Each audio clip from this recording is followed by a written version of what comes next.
Hello everyone, welcome back to my channel. It's my journey. Episode 3 లో conversation ని ఎలా start చేయాలో practice చేస్తాం.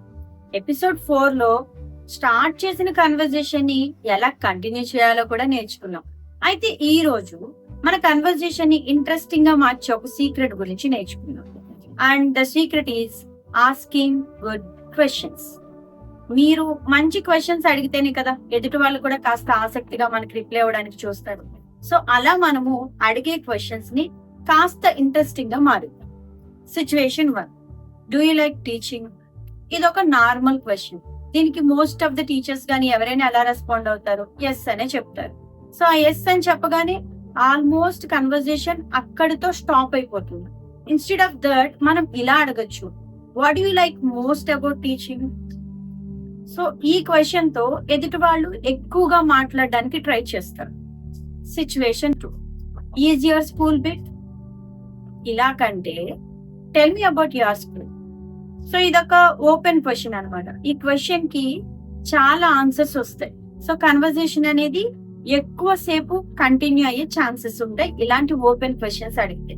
ఇక situation 3, are you busy?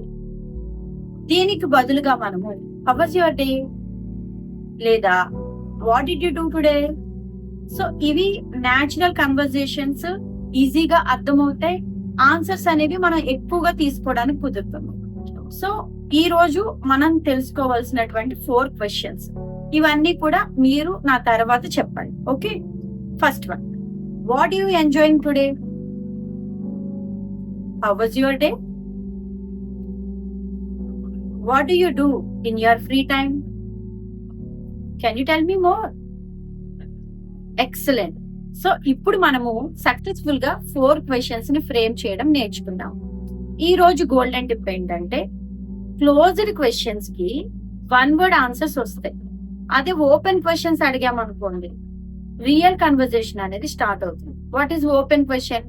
Closed question అని డౌట్ వచ్చింది అనుకోండి, ఒక క్వశ్చన్ కి ఒకటే ఆన్సర్ ఉంటే అది క్లోజ్డ్ క్వశ్చన్. మల్టిపుల్ ఆన్సర్స్ చెప్పగలిగేటటువంటి అవకాశం ఉంటే అది ఓపెన్ క్వశ్చన్. సో అలాంటి క్వశ్చన్స్ ని ఫ్రేమ్ చేయడానికి మనం స్టార్ట్ చేయాలి.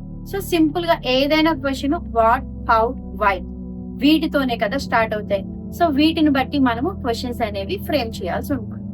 ఈ రోజు హోంవర్క్, ఇప్పుడు వరకు మనం మాట్లాడుకున్న ఈ 4 క్వశ్చన్స్ లో కనీసం ఒక్క క్వశ్చన్ అయినా ఇంట్లో, ఆఫీస్ లో, స్కూల్లో అట్లీస్ట్ ఒక్కరిని అడిగి చూడండి. మీరు ఈ వర్క్ ని కంప్లీట్ చేస్తేనే కామెంట్స్ లో ఐ డిడ్ ఇట్ అని టైప్ చేయండి. మనం గుర్తుపెట్టుకోవాల్సింది ఏంటో తెలుసా? Good English is not about speaking more, it's about asking better questions.